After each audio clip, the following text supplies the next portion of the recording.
Hello मैं दोस्तों लोग प्रणाम। चलिए आज शुरू करते हैं 12th का क्लास और जानते हैं accounting for not for profit organisation, यानी कि गैर लाभकारी संगठनों या गैर व्यापारिक संस्थाओं का लेखांकन। तो मैं बता देना चाहूँगा कि पिछले वीडियो में हम लोग गैर व्यापारिक संस्थाओं के बारे में जाना है, पढ़ा है और समझा भी है, तो यहाँ टाइम लॉस करना उचित नहीं है। अब जानते हैं यहाँ पे कि ऑर्गेनाइजेशन यानी कि संस्था को कितने भागों में बांटा गया है? दो भागों में, एक लाभकारी संस्था और दूसरा गैर लाभकारी संस्था। तो लाभकारी संस्था क्या है और गैर लाभकारी संस्था क्या है, यह पिछले वीडियो में हम लोग जान चुके हैं। अब बात यहाँ पे ये जानना जरूरी है कि गैर व्यापारिक संस्थाओं का लेखांकन क्या होता है, यानी कि गैर व्यापारिक संस्था में कौन कौन से लेखा जोखा किए जाते हैं। तो सबसे पहले जानते हैं 11th में पढ़ना था हमको लाभकारी संस्था, जिसमें 3 खाते बनाने थे। ट्रेडिंग अकाउंट यानी कि व्यापारिक खाता, और व्यापारिक खाता कोई व्यापारी क्यों बनाता है भाई? तो इसलिए बनाता है कि वह साल भर बिजनेस करता है, तो साल के अंत में जानना चाहता है कि उसे ग्रॉस प्रॉफिट कितना हुआ और ग्रॉस लॉस कितना हुआ। ग्रॉस प्रॉफिट कहें तो सकल लाभ मतलब खर्चा पानी लेके टोटल लाभ, और ग्रॉस लॉस का मतलब हुआ टोटल हानि। दो में बनाते हैं प्रॉफिट एंड लॉस अकाउंट, यानी कि लाभ हानि खाता। यह खाता कोई व्यापारी क्यों बनाता है भाई? तो साल के अंत में शुद्ध लाभ यानी कि नेट प्रॉफिट और शुद्ध हानि जानने के लिए। शुद्ध लाभ और शुद्ध हानि का मतलब ये, जैसे कि दूध में से घी आदमी निकाल लेता है शुद्ध चीज, वैसे ही शुद्ध लाभ और शुद्ध हानि जानने के लिए प्रॉफिट एंड लॉस अकाउंट बनाया जाता है। तीसरा बनाया जाता है बैलेंस शीट, आर्थिक चिट्ठा।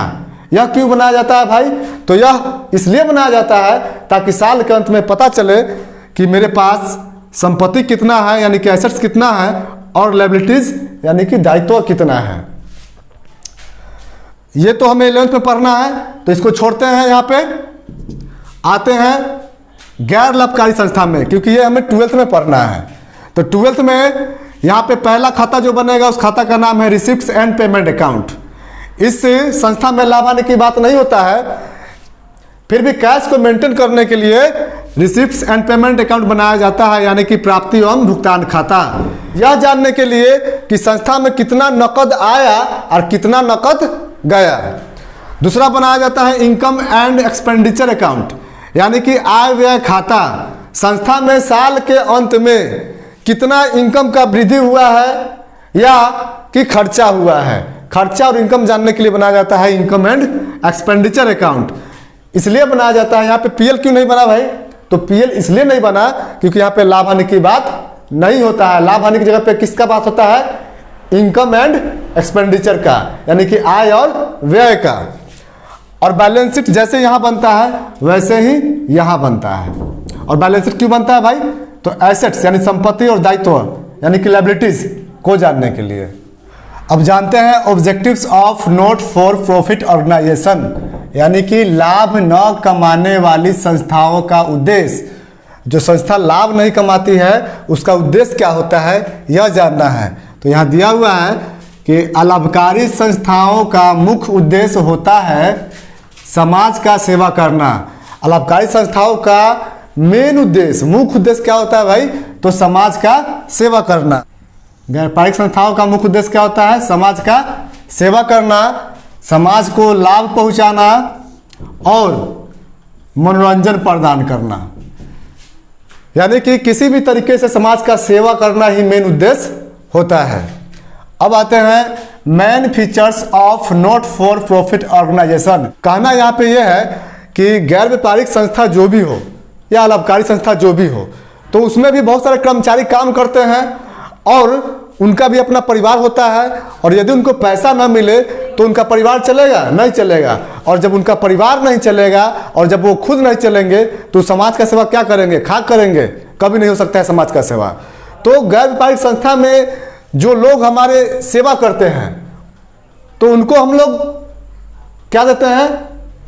सब्सक्रिप्शन यानी चंदा देते हैं। देते तो है पैसा ही, लेकिन उसका नाम एक दे देते हैं चंदा। पैसा नहीं कहते हैं, चंदा कहते हैं। डोनेशन यानी कि दान। गवर्नमेंट ग्रांट यानी कि सरकारी अनुदान। यानी किसी न किसी रूप में उन्हें पैसा ही मिलता है, पर पैसा को पैसा न कह के क्या बोलते हैं, चंदा, डोनेशन, गवर्नमेंट ग्रांट्स आदि। आगे है अलाभकारी संस्था की स्थापना। अब इस संस्था की एक विशेषता और है, इसका निर्माण क्यों किया जाता है?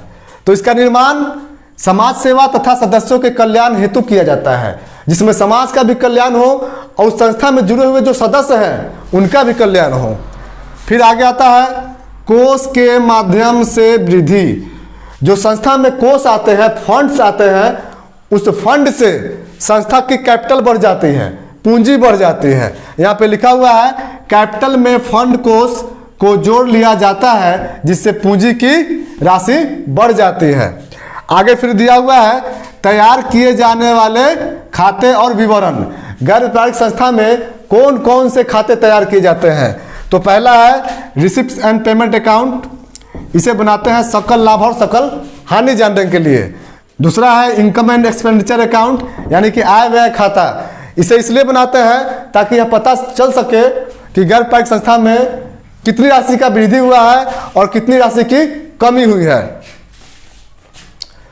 तीसरा है बैलेंस शीट, इसे इसलिए तैयार किया जाता है ताकि यह पता चल सके कि संस्था में कितना का संपत्ति है और कितना का दायित्व है।